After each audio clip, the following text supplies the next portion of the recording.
Excuse me. Can I quit this podcast?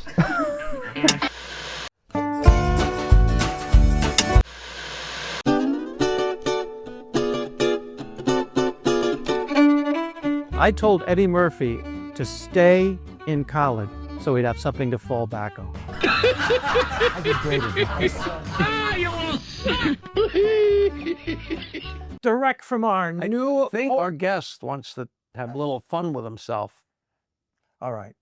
We wait? No, we're going to start right now. He could do it afterwards? Yes, Yeah, we can okay. do it afterwards. Direct from our new home at I'm sure he'd love it if you helped. Drake Media Studios. Drake Media Studios. Right here on Long Island, right in the middle of Long Island. Drake Media Studios, our new home. We love it. Is this did you start? Is this the show? Yeah, we started. This is It never sounds, when you open the show, it never sounds like the beginning of a show. Stand-Up Memories. I'm Peter Bales. This is Jackie the Joke Man Martling, and we've got an alumni of our show. He did so great the first time he was on, and he was on with his lovely wife, Leonora, and we had a great time. And now he's back, and we're gonna go to the And they left her home so we can get to the depth, the nitty gritty now. nitty and gritty. Well, listen, I want to introduce him. This is Joey Kola, and Joey Kola is a comedian for a long time, almost as long as we've been doing it. And he's working all over the place now, and he always has, and he always will. And he's got some cool stuff going on, touring with the Sopranos. We're going to start by asking him about that. And then we're going to go back into the past when things were not so wonderful. It's so funny because to me, he's like a new guy. Meanwhile, we've been at it 45 years and he's been at it 43 years. Yeah. That's the first time that's ever happened. I wanted to be the first spit take on the show. Don't worry about it. That wasn't a real laugh. No, it was. It was. There was a 45, 46, 44 spit thing. take. Very good. That actually reached us. Give me another punchline. Hurry up. Joey Kola, Long Island comedian, but he's a national headliner. He's an international headliner, going to Europe with the Sopranos. Joey, And we made him have a spit take. That's right. That's not bad. That's how And I've been laughing at you guys my whole life. and he's the warm-up comic for Drew Barrymore. But let's start with the Sopranos. What's that show? You're all over the place with that. It's great. It's called Comedy in Conversation with the Soprano, or In Conversation with the Sopranos. I'm sorry, I got your phone wet. You got to No, don't worry about it. spit some rice on it. I'll spit some dry rice on it. So, yeah, I've been traveling since The Sopranos. Even when it was on, the show was on, there was some kind of live show going on. And I know Steve Sharippa a long time from the Riviera Comedy Club in Vegas, which we used to do all the time. I met Steve 35 years ago, I guess, when that club opened, because Bud Friedman had the club at the Riviera, and he moved over to that other hotel, wherever it is now. The Comac Motor Inn on Jericho. Motor Inn. No, that's not that hotel. Should I? No. All right. I'll spit take it. I know you Careful with your Comac Motor Inn. So yeah. Then I know Steve a long time from the Riviera. He's the entertainment director, Riviera Hotel, Riviera Comedy Club. He got the Sopranos. They started doing some live events, having band. Lon Bronson Band did it for a while. There was other people singing, but then we would set up Q&A, and some of the guys would just come along and do some sketches and this and that. And at one point, Gandolfini was with us there, Lorraine Bracco, Tony Sirico, Ventimiglia was there, all the different. But now it's whittled down because the show's been off the air. It's whittled down to me, Mike Imperioli, Sharippa, and Vinny Pastore when we go out in this country. But we just found out that we're doing 10 dates and 14 days in the UK. Because the show's big all over the world, and since pandemic, young kids have been watching it and binging like they fell in love with it. I mean, they're getting tattoos of Christopher, Mike's character on their leg and stuff like that. So yeah, I'm touring with them. We do it in this country, and we're going to Europe. I warm up the Drew Barrymore show. I've been warming up TV shows for 31 years and doing stand-up for 44 years. And then I got my own stand-up shows, mostly East Coast stuff. I really don't do the the road too much because I like to go to bed early. So when Joey started as a stand-up, Watch it. Look how excited he gets when he knows he's going to diss me. well, I'm going to bring back a memory. It's not easy to start in stand-up. Yeah. And Joey started with me ducking peanuts and popcorn, which is wrong to put on a table when you're having stand-up comedy, at the Ground Round, which was a chain restaurant. Throw the peanut They would. Shells on the floor. on the floor so if somebody gets up there in the bathroom. Yeah, yeah. Or when they puke, it absorbs it and you just sweep that away. All right. Yeah, how long we've been around when I first opened Governors and didn't know any better, we had the first New Year's Eve show. And we put noisemakers at every table Yeah, at a comedy show. doesn't make sense. Welcome to the, Yeah. you make that mistake once, Yeah, yeah. So we want stage time and we want a few dollars. And Yeah. we're actually thrilled to have the gig because you got to work out. Well, preface it by saying there was a guy who used to book a lot of shows on Long Island named Lou Stevens. He was a guitarist, but he would book comedy shows all over every little back room, every pizzeria, and then the Ground Round chain. There was like 6 of them, 6 or 8 of them, where you could pick up $40 on a Tuesday. And a cheeseburger if the cook has time. That's right. That's right. So he booked a bunch of these, and I carried the sound. I'd set up the sound, and an Islip and Port Jeff, and wherever there were Ground Rounds, you wanted that gig. So I was doing it. I wasn't doing with you. I did the one in Port Jefferson that kind of ran me into trouble, which I guess is what you're. Well, that's what I'm driving for. What did you say that made Lou Stevens, the booker, request a letter of apology? I was doing the show. I thought you were making a joke. I'm not. It really happened. No. I am doing my show, and the mayor's wife was in the audience. And I apparently said something. I don't know what I said. I was young and eager, and everything was a new bit at that point. I was trying out a million different bits. I don't know what I said, but I said something, and apparently she was sitting in the back, and she got up and left. So the next day, the mayor called Lou Stevens and said, "This guy, Joey, my wife was in the audience last night at the Ground Round." And first of all, what's the mayor's wife at the Ground Round? Full stop. Yeah. Yeah. So she's there at the Ground Taking a Round. dinner, Charlie. Yeah, I know, right? How much money? That's how you know Port Jefferson was in really bad shape. You know what I mean? The mayor's wife is eating at the Ground Round for free peanuts. So anyway, she told the mayor called Lou Stevens called me. Said, "You said something last night and you offended her, and I need you to write a letter and then give the letter to me so I can give it to him, or at least call the guy and leave a message or whatever." And so this was before cell phones and all of that. So I actually wrote a letter of apology, mailed it to Lou Stevens. Lou Stevens gave it to the mayor of Port Jefferson. So I can Did get to you work. say?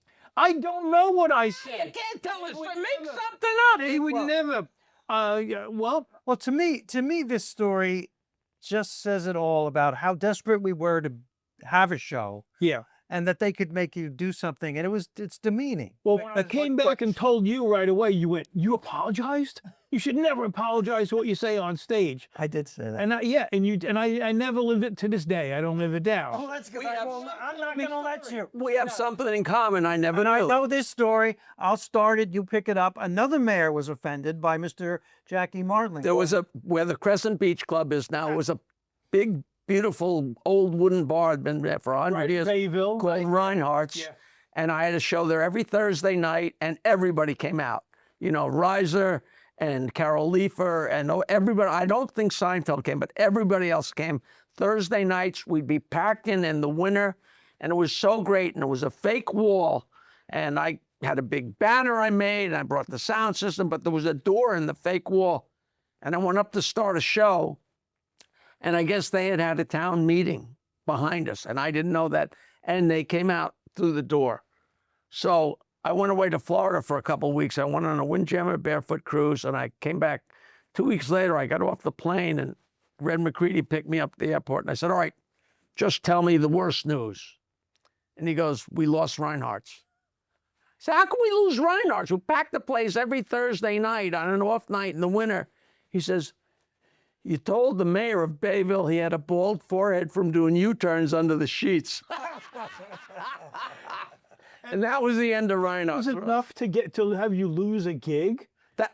This is 1979. Yeah, you know, yeah. They weren't used to anything. I guess they didn't care about the money, because packing it nowadays, they will pack a place. That's enough to keep you no matter what. But the mayor didn't have his hand in that. Right. You know. Right. He was insulted. You know. Yeah. Wow. So we're mayor. We both had a. You had it in both had a common. make- We're mayor chasers. Yeah. Oh, I love it. I love it. Now, At any point, have you met Drew Barrymore's mom? No, I haven't. I don't think I'm only there in the studio. I was so in love with her. She's a thin little frail woman. Yeah, she used to waitress at the Comedy Store. She's unbelievably brilliant. She worked at the ticket booth at the Troubadour when things were just getting going, and she'd hear the Stephen Stillses and the Jacksons all telling their stories about who they were with the night before. And that's when she decided she never wanted to be with a musician. But I interviewed her twice at the Friars Club for 2 hours at a time, and we never got to the point where she married John Barrymore. She's got a fascinating story. And Yeah. I've never met her. No. what a character. You know, So when we've just finished up season 5, we're going to go to season 6 in September. But I'm is she as nice as it seems? really so nice and caring, and she talks to the audience a lot. She doesn't just do the show and leave. She the show is amazing. We cry a lot, we laugh a lot, and everything in between. It's a very cathartic situation when you have the host of the show really taking She's all in. She's all in twice a day. I mean, every single show, we find the magic that is the audience. You know, she knows that the audience is, and their experiences and their energy is everything. You know, so and I help facilitate that because I love it. I mean, I'd love to be able to do anything twice a day. Hey, Oh, but you've That's had a good. lot I'm of sure- I'm you've had sure a you lot of experience with this. You opened, you warmed up for what Rose. you mean? Yeah, I mean, Yeah, I started with Jon Stewart. okay. He had his before he had the political shows. He had WOR Yeah, I on remember. Channel 9. Yeah. It was just a talk show. Everybody was on that, and it was 1 year. That was '93. And then I did a show on the Food Network. I think right after that, or something else in between. It was like some back studio place. And then Rosie started in '96, so '96 to 2002. After Rosie, I went right to Martha Stewart for 7 years. Then Rachel Ray for just over 12 years. And then a lot of years piling up. I'm Oh, going into my season 5 with Drew. So 31 years of doing warm up, 44 doing stand up, chasing you guys around like a puppy, looking for a snack. And Richie Minervini, who I heard you just had on the show, right? We just Wasn't he had just Richard. here? And then he flew out to Zimbabwe or something? He had her. Yeah. He heard there was an open mic night. So, You Joey, guys are all my heroes. It's another can you tell the Martha Stewart, and I don't know it, but I've heard, so funny, there's a garbage can involved. There's a can, and you were in it head first, sticking out. I wasn't in a garbage can. No, it was we did the show live at 11 o'clock on NBC. And we had a rehearsal. A yoga person was coming on the Okay, show. this is it. And they bought like this little, a thing you put against the base of the wall that you grab with your arms and you lean forward and put your head in it and then lean up against the wall to be upside down. So in rehearsal, before So your feet go up. You're feet standing go on. Yeah, I got it. Okay. and you're doing a handstand on this contraption, right? So in rehearsal, I'm there, Martha's there, the producers are showing Martha what to do, and they said, "Do you want to practice?" "Oh no. And when it comes time to do it, I'll do it then." So we go do a few more segments. The show is started. The audience is there. We're live. The energy is whipped up and everything. So they're in that area of the studio where the yoga stuff is set up, and they talking about yoga, and so the lady says, Martha, you want to hang upside down? Oh, no, I'm not doing that. Joey, come over here and go upside down on this thing. So now here I am. I'm wearing khakis. I got white socks. Not to be rude, but this was a few pounds ago. Yeah. And you are rude. You are rude. But I'm fat. What am I going to do? Look how fat I am. I had pasta yesterday. I can't change it. So anyway, she's Joey, come on. She would always use me on the show as a sidekick. Joey, stir the soup. Joey, pet the dog. Joey, get the, so we became friends and she used me on the show, which I didn't mind. But this thing was, I didn't know how I was going to do it. And luckily I saw it in rehearsal. So I get in, I'm upside down, all the blood rushes to my head. I can't see. I'm a mess. My hair is This is live on the air. Live on the air. My shirt goes up over my face. My whole belly's hanging out. My ankles are hanging out. It was very embarrassing. But it got big laughs. It got really, and that's all I care about. As long as I don't care if you're laughing at me or with me. When the people are laughing, that's all I care Job about. done. Job done. Yeah, laugh at me, laugh at me. I'm a funny guy. What am I going to do? I'm not good looking. How'd you get back down? I leaned forward and fell, just fell. And Martha was laughing so hard that all she could say is, "We'll be right back." That's it. We went to commercial, and that was it. So I'm not even sure, if where you can see that or anything. Oh, I'd love to see that. Yeah. That's hysterical. At least the still, Yeah.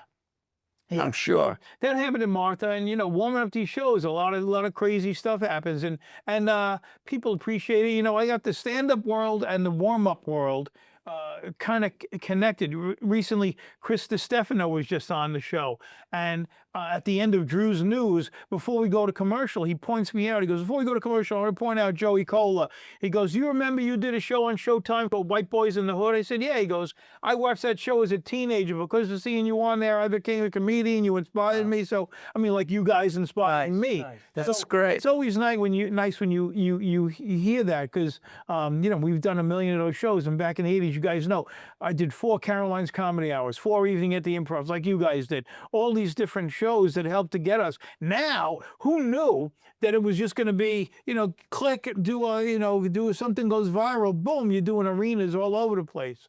So it's The amount of ground you had to cover to even equate anywhere near one of those viral videos. It's impossible. It's impossible.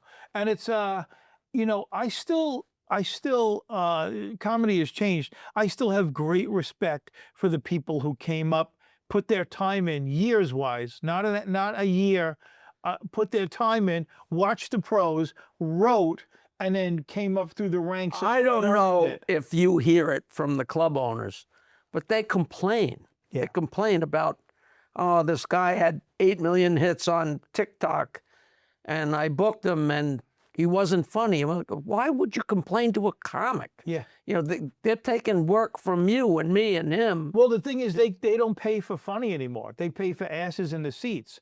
And Which in truth has always been the case. right, Unfortunately, but If they they like to kid ourselves. if they don't book the person, then the person's going to go to American Legion Hall, and all the people will go there. Absolutely, So, absolutely. Recently, I talked to somebody who owns a club, and he said he had this person come in that brought their own opening act. Big TikTok person. Thursday night, 2 shows, 7 and 9:30, right? Packs it out, 300 seats, packs it out, $25 ticket cash. They bring their opening act. The opening act comes out on stage, doesn't do any material, jumps in the audience and starts taking selfies with the audience while the music's on. Jumps back on stage, brings up a legit comic from the club. She does about 15 minutes. They're not buying her because they want to see the headliner, who's the TikTok star. She leaves. The other guy comes back on stage, introduced the TikTok headliner, comes on stage, says hello, crowd goes nuts, jumps in the audience, and is walking around doing selfies with the audience. And they're thrilled because they know they're going to wind up on TikTok. Right. So there's no act. The guy closes the show, says, "I'll see you in the bar," sells $1 million worth of merch, does it again at 9:30. But Joey, But no act. I know. No jokes written. but But if the audience is happy. the audience is happy. They're walking out happy. because they saw the TikTok influence, so they wanted to sing. They're actually happy with that. You know, You know what the forerunner was to that? The soap opera show. I was just gonna say, I don't say you guys for a show. I never thought of that. All of a sudden, they started doing that. I used to MC those. Me too. Kelly Ripa, John Callahan, Walt Willie, remember Walt him? Willie, and then Walt Willie got into stand up because of that. Yeah. Yeah, because You know, the place called the Comedy Palace up in north of Boston. The guy was so funny because I would do my show and it sold out 400 people, and I recorded CDs there, and I loved it. But he had a bigger room, a 700-seat room, and he would have the soap opera people there. And he said they literally had to put in less chairs because the women were so huge. Wow.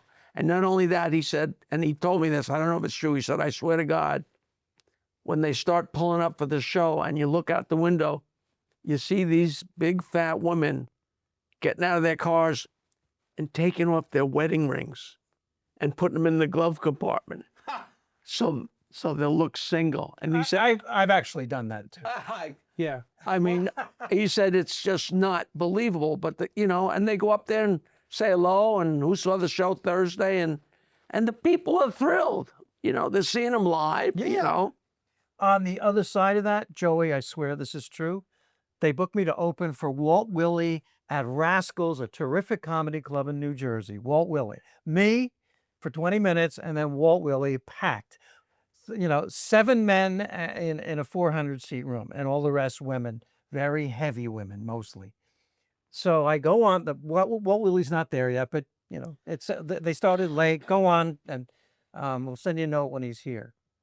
All right. I do my 20 minutes, no note. 25, no note. 30 minutes, note, stretch. 40 minutes, take a break. Walt is running late.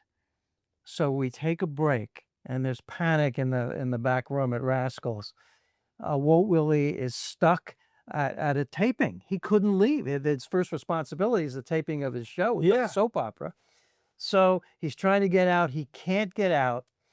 They decide that they have to cancel the show. Because he's still in Manhattan. He's still in Manhattan. On the west side? Yeah. You're in West Orange, New Jersey. Couldn't make it, even if they sped there. Wow. And so after 20 minutes of an intermission, you have to go up and tell the audience Walt is not coming. Yeah. Okay? So I go up and I say, I'm really, really sorry, but Walt is stuck at a taping. It was General Hospital, right? Wasn't it? Right. Yep. And he can't get away. But no, it wasn't at General Hospital. What was it? Well, Days of Our Lives. It was, what was it? Walt Willie. The one with Susan Lucci in it. The Edge of Wetness. The Edge. That was Carson line. Susan Lucci. The Susan Lucci is in Okay, whatever that we're assigning our producer to quietly find out what Walt Willie and what soap opera he was on before we go up here. Can we get that answer? It was the one that Susan Lucci Yeah, was in. okay. They're all the same. Go ahead. Now, so I go up and I announce to the audience he's not going to make it. And they all start laughing because they think it's part of the show and I'm being funny. Right. And I go, no. He's not going to make it. He's going to get another date here in the future, but you're all going to get your money back for tonight in the lineup. And then they get quiet, totally quiet. You could hear a pin drop. And you hear, you mean he's really not coming? No, he's not coming. They're putting the wedding rings back on. Yeah. So this happened. So I go, thank you, everybody. I'm sorry about what happened tonight. So I go off the stage and I start walking toward the back. And this woman jumps out of her seat, grabs me by my lapels, and says these exact words: I'm going to beat the shit out of you. Wow. And I pushed her away and I went running back into the back room. But they were. And 30 years later, he's still married to her. Hi. No, but I think I've heard you tell people, but she was serious. She was serious. Yeah. The anger that Walt Willie wasn't going to make it. Yeah. He has first responsibility. All My Children was the name of the show. What are my children? That's All My There Children. you Thank go. you. I wanted to make it look like I Michael's thought in of it. it. Yeah. But I'm just a story that's coming into my head about Joey. Pick it up right here. Woman live comedy show starring Joey Kola with a knife. Came at me. I was doing a catering hall. I told you. You're the least offensive person I've ever met.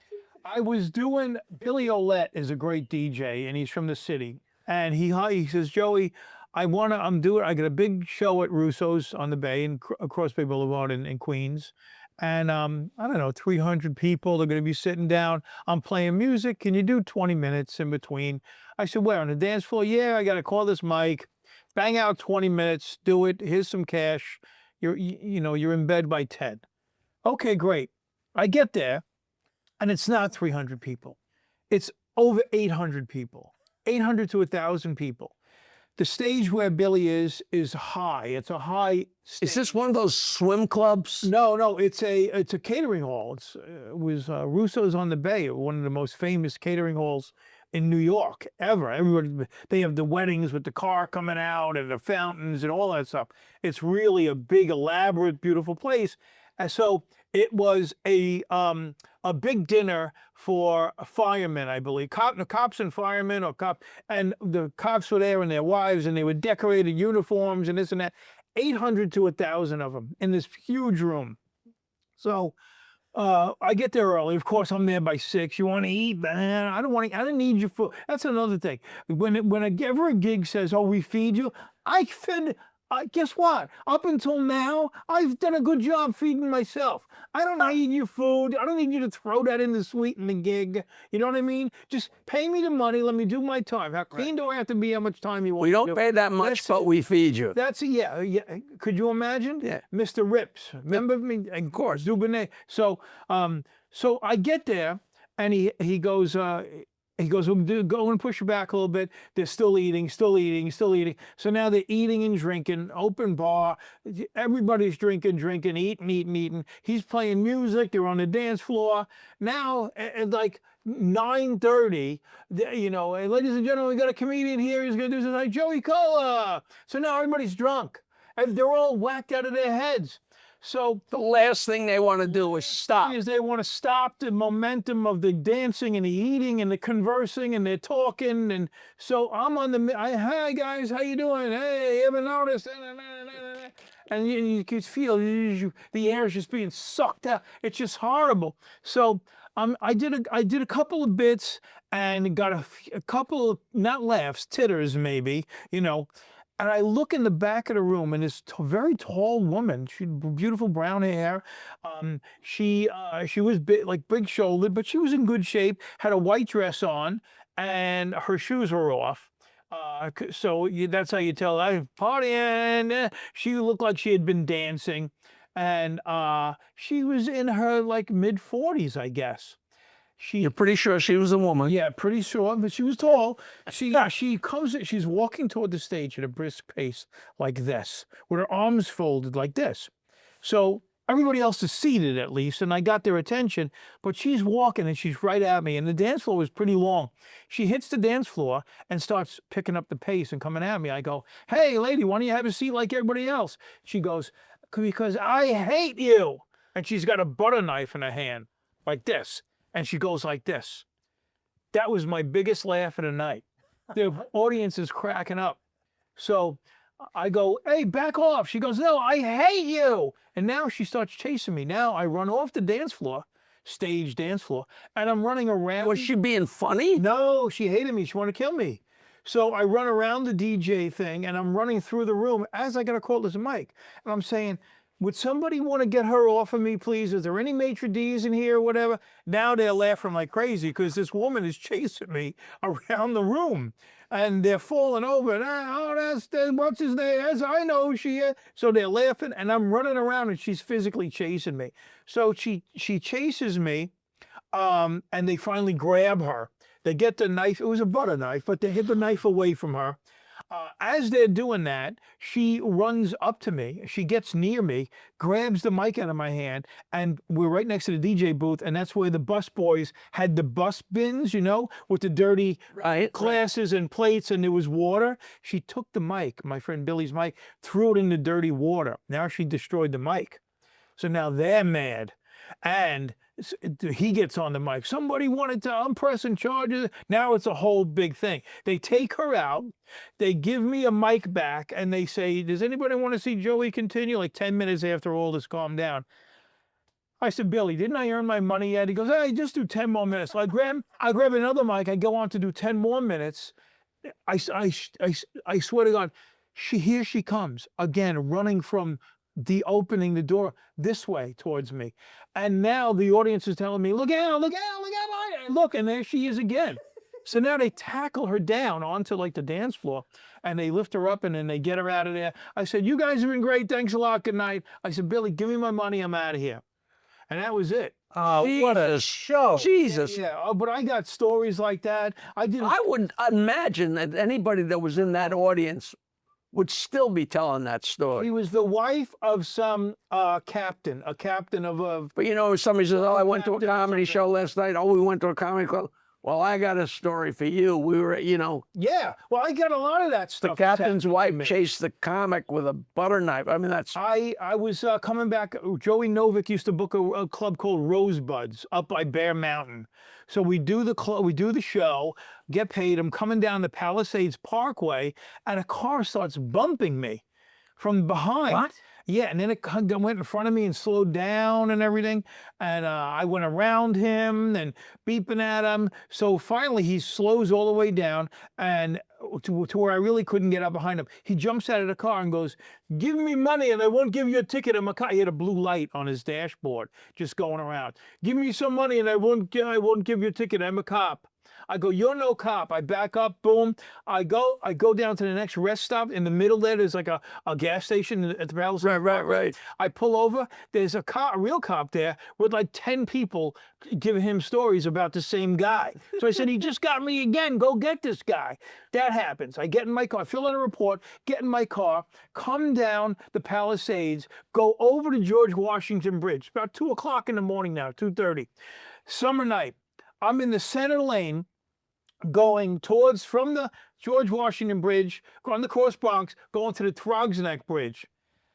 And in the corner of my right eye, I see a car come flying down, a copper color 4-door Lincoln, like 83 Lincoln, those boxy ones. Yeah. Comes flying down off Jerome Avenue exit, comes just in front of me like by 20 yards, 1,000,000 miles an hour, comes off the ramp, smashes into the divider, across all 3 lanes, smashes into the divider. I hit my brakes, I skid. The guy in the left lane hits his brakes, and the guy in the right lane hits his brakes. A guy jumps out of the car, like a tall man wearing a beige suit, mustache, dark hair, gets out of the car and comes to the back of the car, pulls out a Magnum and goes boom, boom, boom, blows 3 shots into the back of the car that he was just in to shoot the driver, right? So me being a New Yorker, what am I going to do? Let me just try to get around this to get out of here. So the guy left to right of me went around. This guy got him behind. I went around it, but I had my window down. I'll never forget the sound that a Magnum makes, because it was when later I look and there's a silvery, shiny gun with a big barrel. It was a pistol, but it was a big barrel.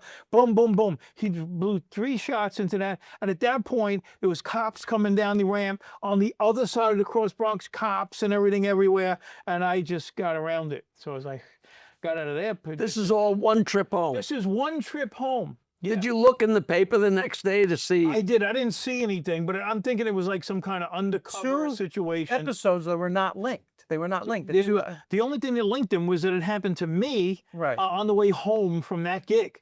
Both of those things happened. So all of you young people out there thinking about going into stand-up comedy, this is why you do it. Yeah, and get a car. TikTok is easier. I was going to say earlier, you know, we all started back that, like, to this day, like, I'll be going somewhere and I got the GPS. Yeah. It says turn in 100 feet or turn in a quarter of a mile. I still miss my turns. How we ever got anywhere, we'd have horrible directions. And if you missed a turn, you couldn't make a left turn in New Jersey. And you just go and go and go, and then you'd have to get off and turn around, but you couldn't turn. And you got to leave earlier now with the GPS than we did then. Because it's so crazy. Traffic craziness. It was. We're having Joey back. We're having absolutely. Are we're we gonna. done already? We're I still got to tell you the Rodney stories and Richie Minervini We stories. gotta have that.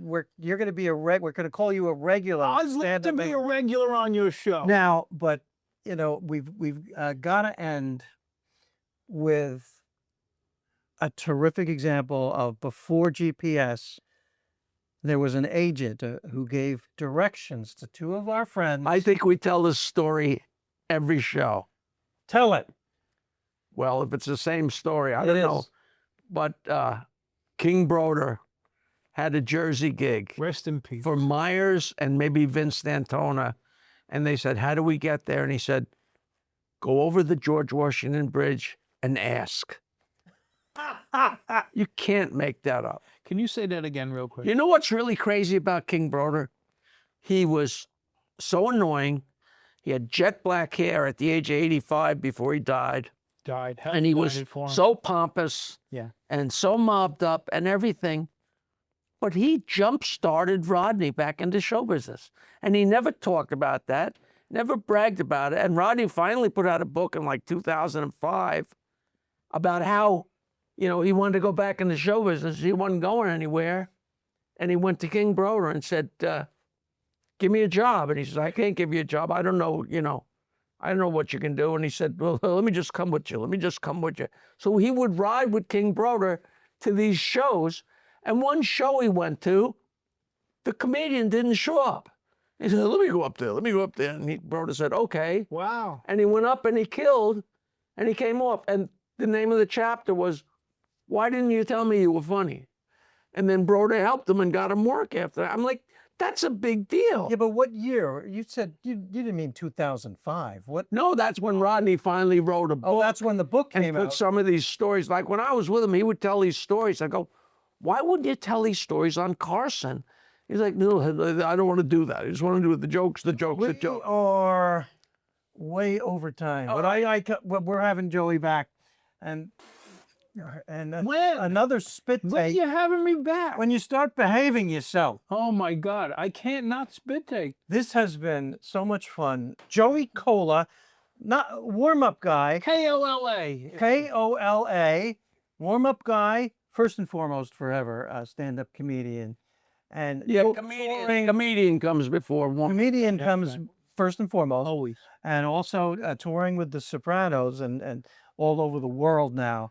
And a terrific, most importantly, Not only terrific is that a terrific Friend gig forever. friend and a forever. famous, we're famous people, the greatest show in the world, but your only job is to be funnier than Steve Sciarretta and Vinny Pastore. It's and actually Mike. really pretty funny. It's a well-written show.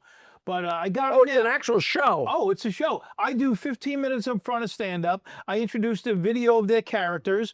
Then we do 14 questions about their shows, about the show and their characters. Then we turn the mics over to them, and I run the Q&A. But who asks the questions? The audience or you? Later on, the audience does. The first 14, I ask from the stage. Ah. Yeah, we got a set questions from the internet, you know, that people want to hear the answers to. So they have the answers to that, and then we turn the mics over to And then at the very end, somebody gets whacked.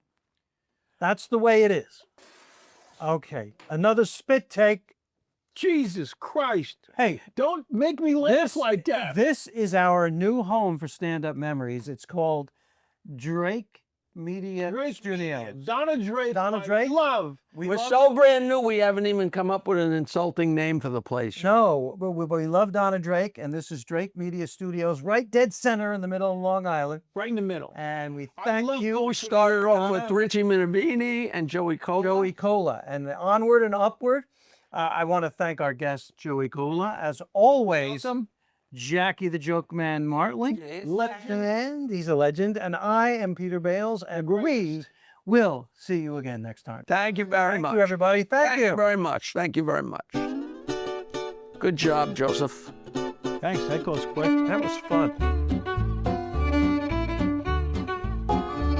Back there, and action was the cue. Could we start the show with me going like this? Sure. We already did. We used it.